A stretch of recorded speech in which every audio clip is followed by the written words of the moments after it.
Hey, my name is Brian Johnson, and I'm one of the pastors of Williamsburg United Methodist Church. And this is our midweek video talking about faith, life, something that's going on in the world. Today, I want to talk about where we are in the church year. This Sunday coming up is Transfiguration Sunday, and we are really excited to celebrate it. It is one of my I always say this is one of my favorite holidays. I guess I just like all the church holidays. I guess that's kind of my job. But I really do love Transfiguration Sunday. Transfiguration Sunday is the last Sunday before we begin the season of Lent. Lent is a time of reflection, of turning inward and reflecting on how we are called to grow and grow closer to God. It's a time of being aware of our sin. It's a time of preparing ourselves for the story of the cross and eventually the resurrection. But throughout Lent, we're moving towards the cross. On Transfiguration Sunday, before we get into that emotional journey, Lent is a difficult and emotional journey if we take it seriously and we pay attention to the cross that we're walking towards and to the story of Jesus' faithfulness to God and to us and his suffering for our sake. Lent can be difficult. Metaphorically, it's a time of darkness. Before we get to that, we pause on Transfiguration Sunday to pay attention for the light.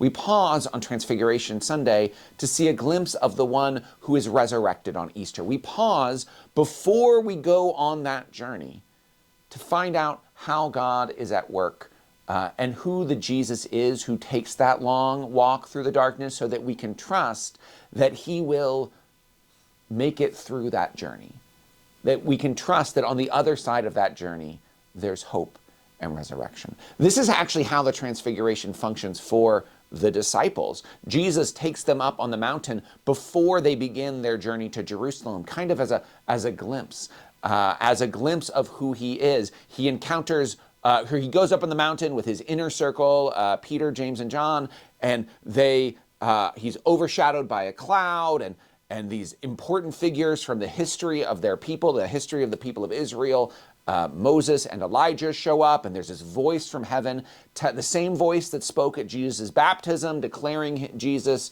as the beloved Son of God the Father. In this moment, the voice says, "Listen to Jesus." It's important for us to celebrate the Transfiguration, first of all, because it's a big story in the life of Jesus. Second of all, it shows us who Jesus really is. It is, as some theologians put it many, many years ago, it's the uncreated light. And the only thing that's uncreated, that's not created, is God, the creator. So the God in God's self shines through Jesus. Jesus goes up on this mountain and shines as bright as the sun. His clothes are brighter than any bleach could bleach them.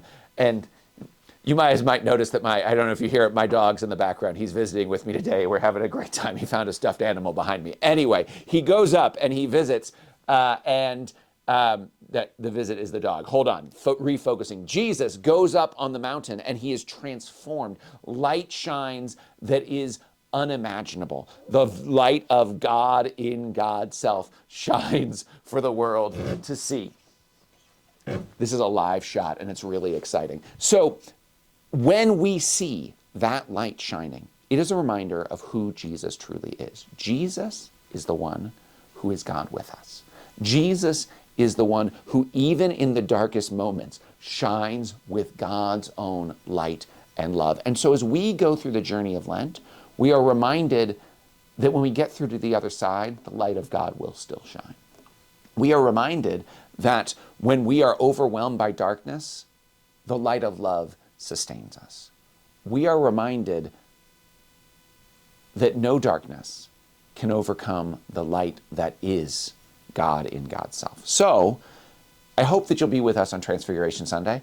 My dog will not be there to interrupt anything during worship that day. I hope you'll be with us on Transfiguration Sunday as we explore and reflect on the good news of the light that shines in the darkness, the good news that will sustain us through our Lenten journeys. As you prepare for your own Lenten experience and to maybe some people fast and give up things or take on new practices, remember that it's not about what you can do to get through the journey. It's about the one who gets you through the journey. And the one who gets you through the journey is the light that shines in the darkness, is the love that undergirds the universe, is the one who is faithful in all things, always. Amen. I hope to see you for Transfiguration Sunday. I'm excited to celebrate that story together. Peace. You are loved.